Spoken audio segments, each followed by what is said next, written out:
जय हिंद बच्चों। आज हम सब देखेंगे क्लास 10th का अध्याय नंबर 14वां, जिसमें पढ़ने का स्टैटिक्स। इस चैप्टर से बोर्ड एग्ज़ाम में अच्छा खासा प्रश्न आता है। कम से कम 15 से 20 नंबर में प्रत्येक सीटिंग में उतना प्रश्न आ ही जाता है। इसमें पढ़ने का है माध्य, बहुलक, माध्यक। 3 चीज़ पढ़ने का इसमें, माध्य, बहुलक, माध्यक। इसमें पहला पढ़ेंगे, सबसे पहले बारीकी से देखेंगे, बारी नंबर से सबको देखेंगे और उसके बारे में विस्तार रूप से जानने का प्रयास करेंगे। पहला है माध्य।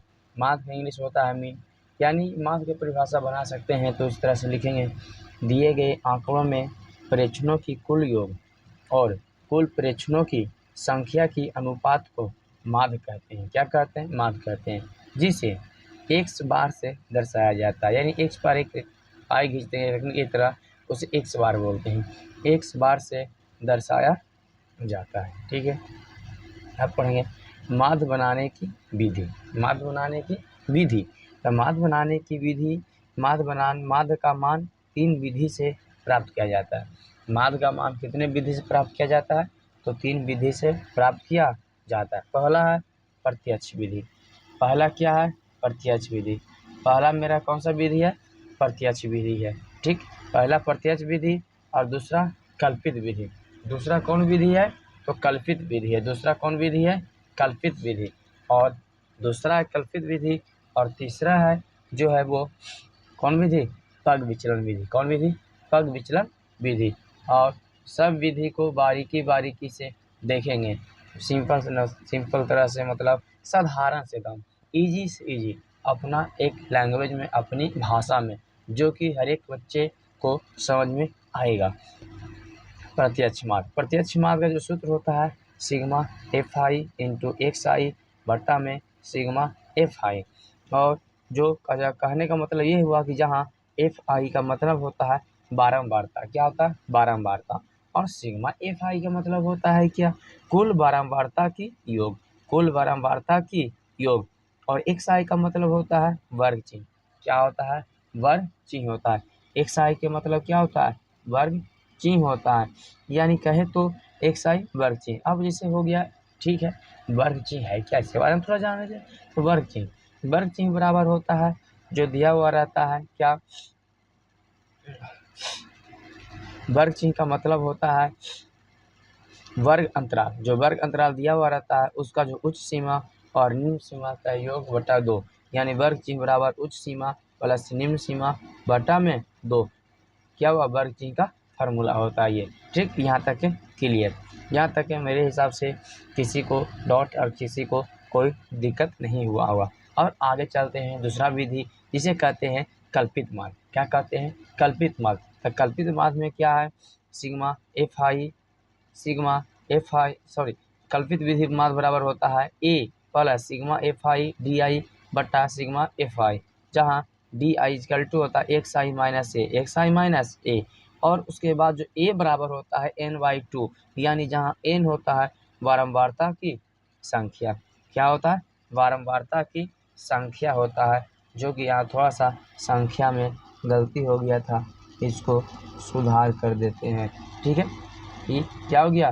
संख्या हो गया, बारंबारता की संख्या। नोट में देख सकते हैं, यदि n का मान सम संख्या हो तो a बराबर n/2 होता है। a बराबर n/2 होता है। और n का मान विषम हो तो a बराबर n+1/2 होता है। यहाँ तक के क्लियर। यहाँ तक मेरे हिसाब से किसी को कोई दिक्कत नहीं हुआ होगा।